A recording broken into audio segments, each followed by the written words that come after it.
Uwais Al-Qarani itu adalah tidak pernah bertemu dengan Rasulullah, tapi justru disebut oleh Rasulullah. Hidup pada zaman Rasulullah, tapi nggak sempat ketemu Rasulullah. Hidupnya di Yaman, hidup dengan ibundanya. Baru setelah Rasulullah wafat, bisa pergi ke Makkah dan Madinah, bisa melaksanakan ibadah haji.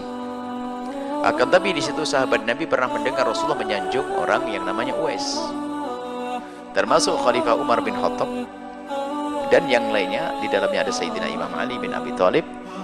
Nabi menitip salam untuk Uwais. Bahkan bukan sekedar menitip salam untuk Uwais, Nabi SAW meminta agar Sayyidina Umar dan yang lainnya meminta doa kepada Uwais Al-Qarani.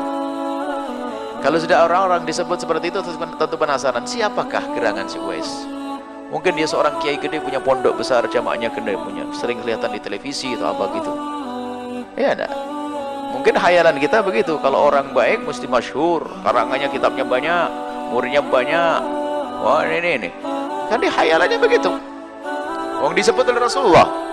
Sayyidina Umar mencari pada masa kekhalifahan Sayyidina Abu Bakar, dicari, adakah di antara kalian orang yang dari Yaman namanya Uwais? Enggak ada. Waktu Sayyidina Abu Bakar wafat, kemudian Sayyidina Umar bin Khattab nanya, enggak ada. Suatu ketika, betul ada orang berkata, ya, ada di antara kami namanya Uwais. Ini yang kita cari. Khayalannya apa? Imamah gede, diikuti oleh murid banyak begitu, karena Nabi menyanjungnya sampai Nabi menyuruh minta doa. Di mana dia? Kami sewa dengan 300 dirham atau dinar, 300 dirham untuk mengembala kambing. Bingung Sayyidina Umar.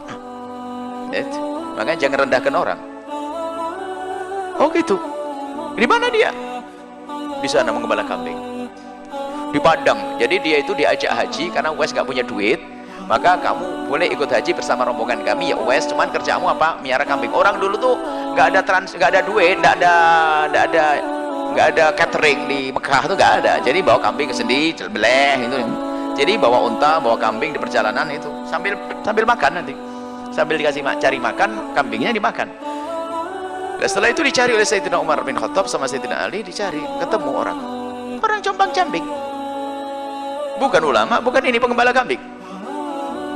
Akhirnya dekati, apakah benar kau yang namanya Uwais? Ya, aku namanya Uwais.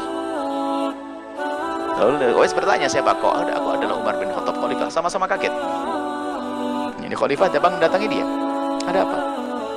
Nabi titip salam untukmu. Nabi titip salam. Waalaikumsalam. Apakah benar Nabi titip salam untukku? Iya. Bahkan bukan sekedar menitipkan salam, tapi aku harus minta doa kepadamu.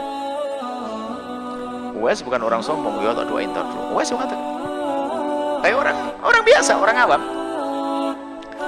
Akhirnya Sayyidina Umar sama Sayyidina Ali penasaran, kamu itu siapa sih sebenarnya? Kok sampai Nabi titip salam dan aku harus minta doa kepadamu? Ini penasaran. Jangan-jangan kamu itu kiai nyamar, ulama nyamar atau bagaimana? Nah, baik, akhirnya ditanya-tanya, saya tidak punya amalan apa-apa. Lalu kamu siapa? Kamu pernah ketemu Nabi Muhammad? Tidak pernah. Loh, kenapa kamu tidak ketemu Nabi?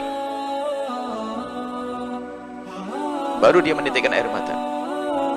Aku sangat rindu dengan Rasulullah. Dan aku mendengar Nabi Muhammad ada di Madinah dan aku di Yaman. Bahkan setiap tahun aku melihat kafilah rombongan orang mau naik haji, saya melihat mereka pergi. Dan aku yakin mereka yang naik haji pasti ketemu Rasulullah. Tapi aku tidak bisa ikut. Sayyidina Umar bertanya, kenapa kamu tidak ikut? Biar ketemu Rasulullah. Tambah nangis Uwais, ngucur air mata. Sungguh aku satu sisi rindu kepada Nabi, tapi aku tidak bisa ikut. Kenapa? Karena di rumahku ada ibuku yang harus aku jaga, yang merawatnya, yang mengasih makan, yang menggendong, yang memandikan adalah aku. Aku tidak bisa meninggalkan ibuku. Baru sadar Sayyidina Umar dan Sayyidina Ali, lalu berkata, Uwais, inilah sebab kemuliaanmu karena ibumu. Bayangkan, gara-gara merawat ibundanya sampai Nabi titip salam. Makanya yang diberi oleh ibunda, ayahanda di rumah itu sebetulnya adalah untuk sambung dengan Rasulullah. Jangan sia-siakan. Apalagi ibunda yang diuji dengan sakit. Uwais Al-Qarani setelah ibundanya wafat, baru Uwais bisa pergi ke Mekah. Tapi Nabi sudah wafat.